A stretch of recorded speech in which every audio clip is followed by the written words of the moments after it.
Hello everyone. Today I wanted to talk about a little question that someone had for me the other day about complicated or difficult or intense yoga poses, asanas, and why bother going that far into poses, why going towards difficult poses if what we're doing is not about acrobatics. Because it's not, right? I kind of noticed that there is a reaction or a resistance to what we're seeing on social media of people going into these beautiful poses and kind of putting that out there as this is what yoga is. And so the reaction oftentimes is, well, yoga is not about acrobatics, so let's go to the opposite and not do difficult poses. Anyway, it's good to go towards difficult poses. And the word difficult or intense is subjective, right? So it's different for everyone. I'm sure that you know about the term the edge. This is where yoga happens, right? In our practice, we go to our edge, our personalized edge. It's that place of where effort and non-effort meet, right? Where difficulty and facility meet. If what we're doing with our bodies is too easy, yoga isn't happening. If what we're doing is too difficult, yoga isn't happening either. So it's really that sweet spot where the magic happens. And as we practiced regularly and consistently, and we are evolving in our practice, we're going forward in a way. I don't like to say we're getting better at it or we're progressing, because our goal is not to get better at yoga. Our goal is to always be in that zone, in the edge. But as we practice regularly, our physical capacities change. We become stronger. We have more flexibility. So that zone of the edge moves. So as we become stronger, as we become more flexible, we have to go towards more difficult poses in order to meet that edge every time. Because if we stay in the same place, yoga is not happening. You see what I mean? So that's why we go towards more complicated poses. It doesn't mean that we have to do them, that is our goal, is to do a particular pose. Our goal is to stay in the zone. The goal is to get in that edge. And I always think of asanas not as an objective, but as a direction.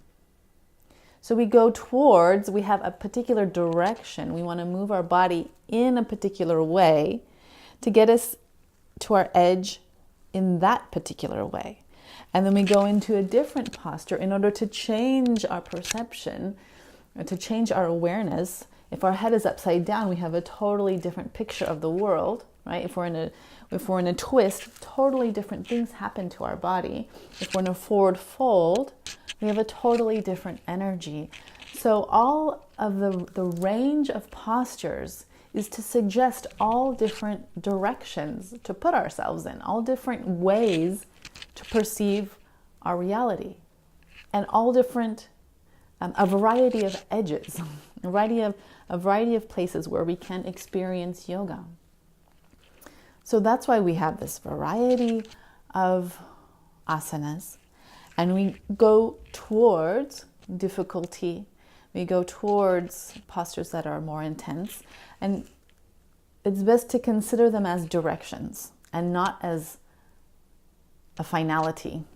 Can we say that in English? In French we say finalité, but I don't remember in English finality. It sounds a little, anyway. It's not the end, right? There's always something more anyways in yoga. So poses, asanas, are suggestions of direction. And another thing that I want to add to that is that when we start to consider poses as just directions instead of an objective. We're able to see better that yoga is a process, and we need to integrate that entire process.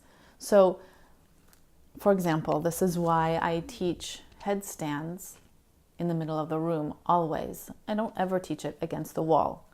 Why?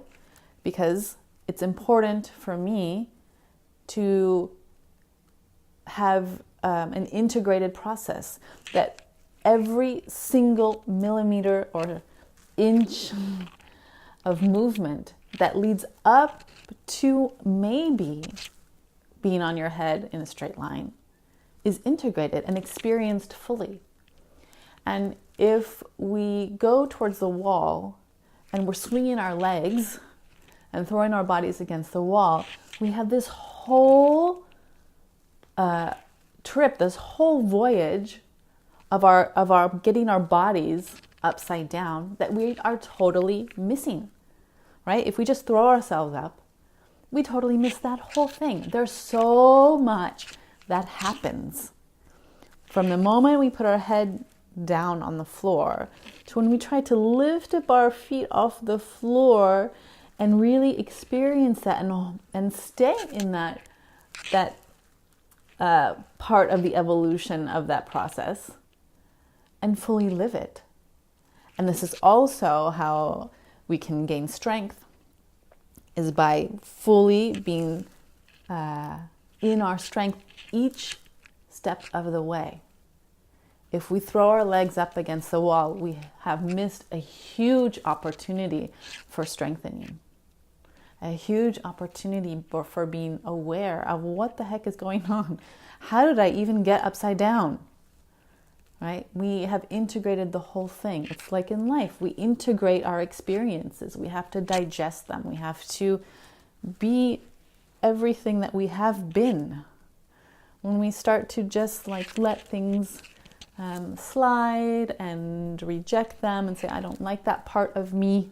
I didn't like that experience. I don't want to deal with it. It's not integrated. And we have parts of us that are just kind of dispersed around us. And when we bring that into our yoga practice, we don't have a fully integrated and fully embodied yoga practice. So even the tiniest little things, like if we're in down dog and then we're going to lift our leg up into the sky, don't just throw it into the sky. Don't go into a three-legged down dog like it's nothing, right? Really take the time to be aware of every single millimeter of movement, right? We have a slow food movement, and I would like to propose a slow yoga movement that's vinyasa really slowly.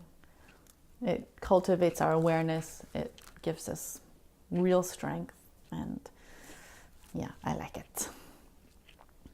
So I would love for you to just practice in your home practice to slow it down.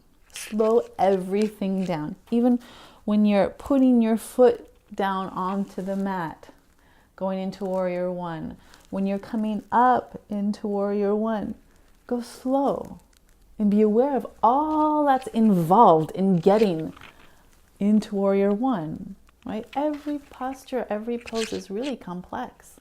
So what is involved in getting there and going in that direction, right? Integrate, and accept the whole process. And that's all I have for you today. Thank you.